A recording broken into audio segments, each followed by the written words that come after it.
En ce bel après-midi d'été, deux bonnes amies, la coccinelle et la fourmi, discutaient à l'ombre d'un pommier. Ceci étant un conte, des fées vivaient dans ce pommier.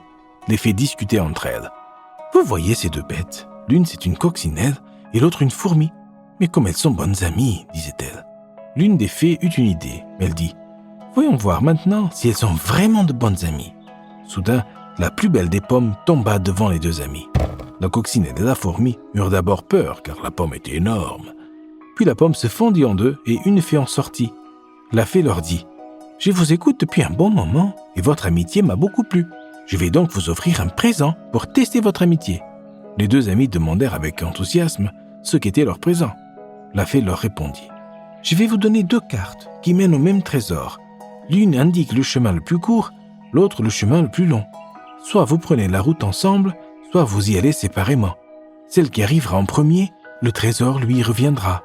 Si vous y allez ensemble, vous partagerez le trésor. » La fourmi dit « Pas besoin d'avoir deux cartes, une seule carte nous suffira, nous irons ensemble. » Mais la coccinelle surprit la fourmi. « Voyons voir d'abord les deux cartes. Comment sont-elles ?» La fourmi en fut un peu triste, car elle pensait qu'elle prendrait la route ensemble, mais elle fit mine de rien. La fée commença à donner des explications sur les cartes. « L'un des chemins est long mais sûr. Si vous êtes patiente et travailleuse, prenez ce chemin. »« Comment est l'autre chemin ?» demanda la coccinelle. « L'autre est court mais dangereux. Mais si vous avez de la chance, il vous mènera au trésor. »« La chance, c'est moi. Tout le monde sait que je porte chance. Donne-moi cette carte, dit la coccinelle, et prit la route sans même dire au revoir à la fourmi. La fourmi fut bien obligée de choisir le long et difficile chemin. Les deux amis prirent donc des chemins différents. Sur la route, la coccinelle aperçut une perle qui brillait dans tous ses éclats. La perle était presque de la même taille que la coccinelle. Cette dernière n'en avait nul besoin d'une perle comme celle-ci pendant son voyage. Toutefois, pensant que la perle était un porte-bonheur, la coccinelle endossa ce trésor et continua ainsi son chemin. Voyons voir ce que fit la fourmi. La fourmi marchait, marchait et marchait. Quand elle se retournait, elle voyait qu'elle n'avait pas beaucoup avancé. La coccinelle, quant à elle, n'était pas du tout pressée. Elle disait que le chemin n'était pas long. Pour la coccinelle, ce voyage n'était qu'une simple promenade.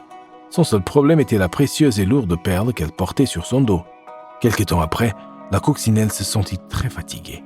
Elle pensa qu'avec la légendaire chance qu'elle avait, elle atteindrait rapidement le trésor. Elle décida alors de se reposer un peu. Elle trouva un nid, une belle toile protégée, et s'endormit. Au bout d'un certain moment, elle sentit sur elle une grande ombre et se réveilla. Elle s'était endormie chez une araignée. La coccinelle fut prise avec sa précieuse perle dans la toile de l'araignée. Elle pouvait se libérer de la toile et voler, mais elle ne voulait pas y laisser sa belle perle. Elle essaya de se sauver avec la perle, mais plus elle essayait, plus elle s'emmêlait dans la toile d'araignée. Puis, il ne fut plus possible pour elle de se libérer de la toile. Entre-temps, l'araignée se rapprochait de plus en plus. « Si je n'avais pas pris cette perle, j'aurais bien pu me libérer de ce piège, » se dit-elle. Que faisait donc la fourmi pendant que la coccinelle se débattait dans la toile d'araignée? La fourmi vit de loin une perle qui brillait dans tous ses éclats et son amie la coccinelle. Elle quitta le chemin qui menait au trésor, grimpa sur le dos d'un rossignol et s'envola pour aller aider son amie. Au moment où elle avait perdu tout espoir, la coccinelle vit son amie lui venir en aide. La fourmi rongea et déchira la toile de ses dents. La perle y resta, mais peu emportait la coccinelle qui en avait vu de toutes les couleurs. Elle remercia la fourmi. « Allez, continuons avec ta carte, dit-elle à la fourmi. » Les deux amis prirent le long chemin qui n'était pas dangereux. Ils atteignirent ensemble le trésor de perles et d'émeraudes.